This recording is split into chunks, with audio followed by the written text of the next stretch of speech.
নমস্কার, আশা করি আপনারা সকলে খুব ভালো আছেন। আজ আমি আপনাদের সাথে সজনে ডাঁটার একটা রেসিপি শেয়ার করব। এই যে সজনে ডাঁটাগুলো দেখছেন, এটা আমার গাছেরই। বেগুনটাও আমার গাছের এবং টমেটোটাও গাছের। আর আলুটা আমার দেশের বাড়ি থেকে পাঠানো। আর কয়েকটা পেঁয়াজ নিয়েছি, একটুখানি আদা, কাঁচা লঙ্কা আর কয়েকটা রসুন নিয়েছি। এখন দেখুন সজনে ডাঁটাগুলো আমি কেটে নিয়েছি সুন্দর করে জলে দিয়ে। তারপর বেগুন টেগুন ওগুলো তো দেখলেন কাটাই আছে। এখন আমি কড়াই চাপিয়ে দিয়ে কড়াইটা গরম হয়ে যাওয়ার পর ওতে আমি পাঁচফোড়ন, তেজপাতা, শুকনো লঙ্কা দিয়ে একটু পেঁয়াজ কুচানো দিয়ে দিলাম।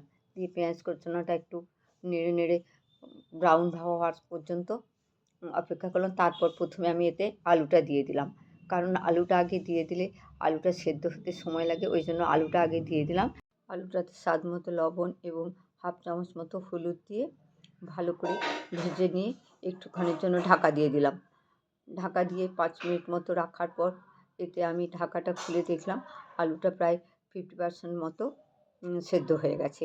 এখন এতে আমি কেটে রাখা সজনে ডাঁটা এবং বেগুনগুলো দিয়ে দেবো।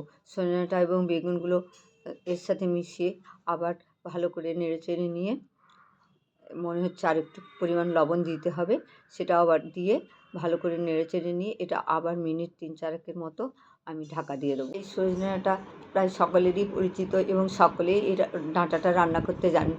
এই সজনে ডাঁটার ইংলিশ নাম হলো ড্রামস্টিক, কিন্তু তবুও আমি করছি দেখুন টমেটো দিয়ে এই রান্নাটা, ওই জন্য আপনাদের বলছি এইভাবে একবার করে দেখবেন কেমন লাগে। আশা করি খুব ভালো লাগবে। এখন দেখুন আমি ঢাকাটা খুলে ফেলেছি। এখন যে দুটো টমেটো আমি কেটে রেখেছিলাম ওই টমেটো দুটো এর সাথে মিশিয়ে দেবো। এখন টমেটোটা দিয়ে ভালো করে ডাঁটা এবং বেগুনের সাথে আলুর সাথে ভালো করে মিশিয়ে নিয়ে আবার একবার ঢাকা দিয়ে দেবো 2-3 মিনিটের জন্য।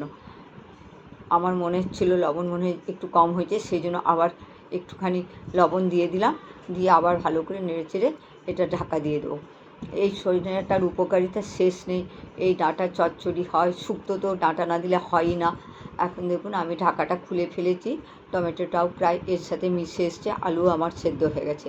এখন আমি এতে একটু সর্ষে আর জিরে বেটে রেখেছিলাম, এর সাথে কয়েক কোয়া রসুন আর একটুখানি 1 গাঁট মতো আদা দিয়েছিলাম, সেটা ভালো করে এর সাথে মিশিয়ে দিলাম। একটু কষে নিয়ে এখন আমি এতে পরিমাণ মতো জল দেবো। তারপর একটু ভাবলাম যে একটু রঙটা ভালো হবে, সেই জন্যে হাফ চামচ মতো কাশ্মীরি লঙ্কার গুঁড়ো দিয়ে দিলাম। এখন দেখুন মশলাটা সব সবজির সাথে ভালোভাবে মিশে গেছে এবং একটা মাখো মাখো ভাব এসে গেছে। এতে আমি প্রয়োজন মতো জল দেবো, কারণ আমি বেশি জল দেবো না, আমি এটা ঝোল ঝোল টাইপের করবো না, একটু মাখা মাখা করবো, সেই জন্য আমি প্রয়োজন মতো জল দিয়ে দিলাম। একটু মাখা মাখা যাতে হয়, আমি আঁচটাও মিডিয়াম টু লোতে রেখে দিলাম। রেখে আবার একবার ঢাকা দিয়ে দিলাম। আবার 5 মিনিট মতো পরে আমি এটা খুললাম। খুলে দেখুন এখন এটা একদম মিশে গেছে, আলুটা ভালোভাবেই সেদ্ধ হয়ে গেছে, টমেটোগুলো এর সাথে মিশে গেছে। এখন আমার রান্নাটা প্রায় কমপ্লিট।